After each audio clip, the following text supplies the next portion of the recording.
नमस्कार दोस्तों, बहुत बहुत स्वागत है आप सभी का हमारे चैनल पर। दोस्तों आइए मैं आपको लाल किताब का बहुत ही बढ़िया उपाय बता रही हूँ घर परिवार में जीवन में सुख शांति के लिए। दोस्तों शादी दो आत्माओं का मिलन है। इस पवित्र बंधन में स्त्री और पुरुष अपने अपने धर्म समाज को साक्षी मानकर जीवन भर साथ निभाने के लिए बनते हैं। इसमें किसी भी प्रकार अवरोध न केवल उन दोनों के लिए ही वरन उनके पूरे परिवार के लिए भी दुखद साबित होता है। इस संसार में हर व्यक्ति चाहता है कि उसका दाम्पत्य जीवन बहुत ही सफल हो, पति पत्नी के मध्य बहुत ही मधुर संबंध बने रहें और हर मनुष्य के घर में उस परिवार के सभी सदस्यों के बीच प्रेम और आपसी सौहार्द चिरकाल तक विद्यमान रहे। लेकिन आज की भाग दौड़ कड़ी प्रतिस्पर्धा भरी जिंदगी में संबंधों के बीच दूरियां बढ़ती जा रही हैं, परिवार बिखर रहे हैं और जो साथ भी हैं उनमें कहीं ना कहीं अहम का भाव हावी होता जा रहा है। घर में माता पिता बड़े बुजुर्गों को उचित मान सम्मान नहीं मिल पा रहा है और ये सत्य है कि यदि पारिवारिक वातावरण अच्छा नहीं है, परिवार के सदस्यों में मतभेद है, कलह है, तो व्यक्ति हमेशा मानसिक रूप से अशांत ही रहेगा। पारिवारिक सुख के अभाव में उसका हर सुख अधूरा ही रहेगा। हम यहाँ पर कुछ ऐसे महत्वपूर्ण नियम उपाय बताने जा रहे हैं जिनका पालन करके हमारे परिवार हमारे दाम्पत्य जीवन में अवश्य ही खुशियाँ भरी रहेंगी। घर में रोज या सप्ताह में एक बार नमक मिले पानी का पोंछा अवश्य लगाएं। यदि घर में पत्नी अपने हाथों में कम से कम 2 सोने की या पीली चूड़ी पहने तो दाम्पत्य जीवन में प्रेम और घर में सुख बना रहता है। मतलब ये नहीं कि पीली मतलब कि सोने की चूड़ी पहनिए, जैसे सबके पास सोने चूड़ियाँ नहीं होती तो पीली चूड़ी पहनना चाहिए। जैसे और चूड़ी पहनो उसमें पीली चूड़ियाँ भी मिला लें।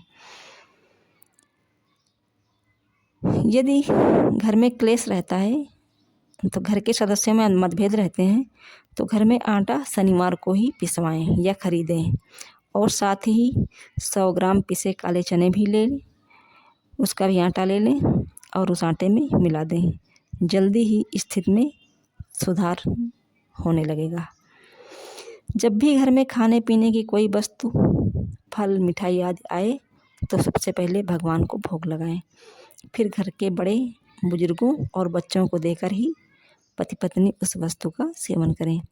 ये बहुत ही चमत्कारी और परखा हुआ उपाय है। बुजुर्गों के आशीषों और बच्चों की खुशियों से घर में सर्वत्र हर्ष शुभता का वातावरण बनेगा और उस घर में कभी भी अन्न और धन की कमी नहीं रहेगी। दाम्पत्य जीवन में प्रेम और सहयोग बनाए रखने के लिए नियमित रूप से केले व पीपल की सेवा करें। गुरुवार को केले व पीपल दोनों के वृक्ष को जल अर्पित करें, घी का दीपक जलाएं और शनिवार को पीपल में सरसों के तेल का दीपक जलाएं एवं मीठा जल अर्पित करें। दाम्पत्य जीवन में निरंतर प्रेम बनाए रखने के लिए पत्नी अपने पति द्वारा भोजन करने के बाद उसके बचे हुए भोजन में से निवाला अवश्य खाए, किंतु अपने बचे भोजन में से उसे बिल्कुल न खाने दे। ऐसा करने से पति हमेशा अपनी पत्नी से प्रेम करता रहेगा और कभी भी किसी और स्त्री की ओर आकर्षित नहीं होगा। ऐसा कम से कम सप्ताह में एक बार तो अवश्य ही करें। यदि घर की स्त्री प्रतिदिन प्रातः उठते ही सर्वप्रथम मुख्य द्वार पर अपने इष्ट देव का नाम लेते हुए सुख और सौभाग्य की प्रार्थना करते हुए 1 लोटा जल डाले तो उसका अपने पति से और उस घर के सभी सदस्यों का आपस में हमेशा प्रेम बना रहता है और उस घर का आर्थिक पक्ष भी हमेशा मजबूत रहता है।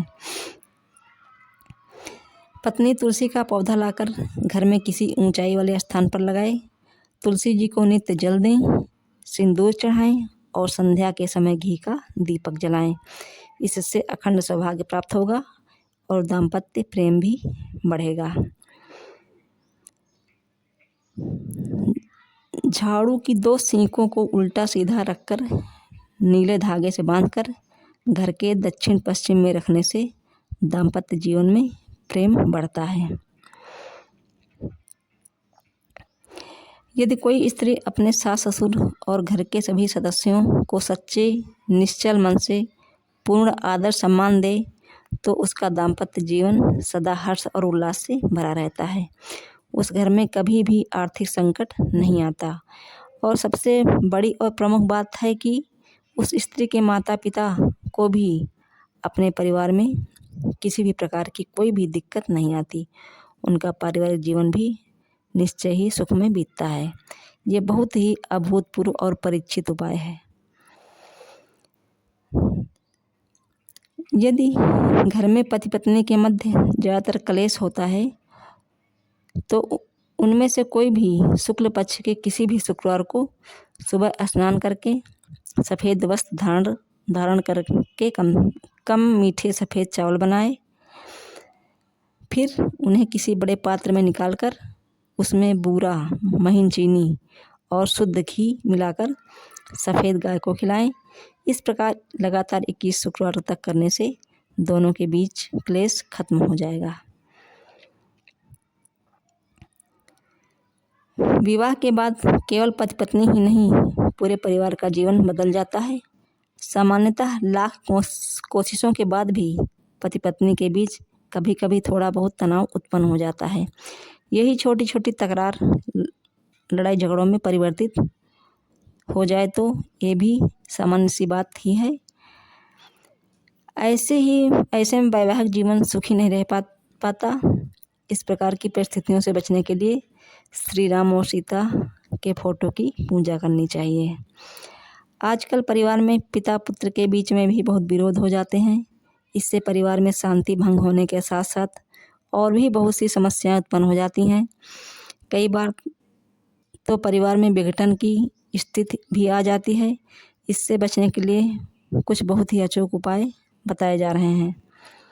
यदि पिता की ओर से नाराज़गी है, यदि पिता अपने पुत्र से नाराज़ है तो पुत्र रविवार को 1.25 किलो गुड़ बहते हुए पानी में प्रवाहित करे। उसे ऐसा लगातार 3 रविवार को करना है। पिता की नाराज़गी जल्दी ही दूर हो जाएगी। पुत्र को नियमित रूप से गुड़ लाल फूल मिलाकर जल सूर्यदेव को अर्पित करना चाहिए। पिता का स्नेह पुनः पुत्र पर बन जाएगा। रविवार को पुत्र यदि अपने पिता को कोई भी लाल रंग का उपहार दे तो अतिशीघ्र पिता का पुत्र से विरोध खत्म हो जाएगा। यदि पुत्र की पिता से ना बन रही हो तो अमावस्या या ग्रहण के दिन पुत्र पिता के जूतों से पुराने मोजे निकालकर उनमें बिल्कुल नए मोजे रख दे। ऐसा करने से दोनों के बीच चल रहा गतिरोध अवश्य ही दूर हो जाएगा। यदि पुत्र रुष्ट है तो पिता प्रत्येक शनिवार को सुबह पीपल में मीठा जल एवं शाम को सरसों के तेल का दीपक जलाए या सरसों की तेल की धार अर्पित करे तो बहुत ही जल्दी पिता पुत्र के मध्य अवरोध खत्म हो जाएगा। शनिवार को पिता यदि अपने पुत्र को कोई भी नीले रंग का उपहार दे तो अतिशीघ्र पुत्र का पिता से मतभेद समाप्त हो जाता है। बहन भाइयों के बीच में झगड़ा या मनमुटाव हो तो मंगलवार को 1.25 किलो गुड़ जमीन में दबाएं, संबंध अच्छे हो जाएंगे। यदि किसी महिला का ससुर उससे नाराज रहता हो तो वह महिला प्रतिदिन जल में गुड़ मिलाकर सूर्यदेव को अर्घ्य दे तो उसकी समस्या दूर हो जाएगी। किसी महिला का उसकी सास के साथ झगड़ा होता रहता हो तो वह स्त्री पूर्णिमा की रात में खीर बनाकर चंद्रमा की किरणों में रखे और फिर वो खीर अपनी सास को खिला दे, सास बहू में बनने लगेगी। ये कुछ छोटे छोटे और सहज उपाय हैं जिनको अपनाकर हर व्यक्ति अपने परिवार में प्रेम और सौहार्द के वातावरण का निर्माण कर सकता है। धन्यवाद। मुझसे थोड़ा गलतियाँ हो गई पढ़ने में, इसके लिए क्षमा चाहती हूँ।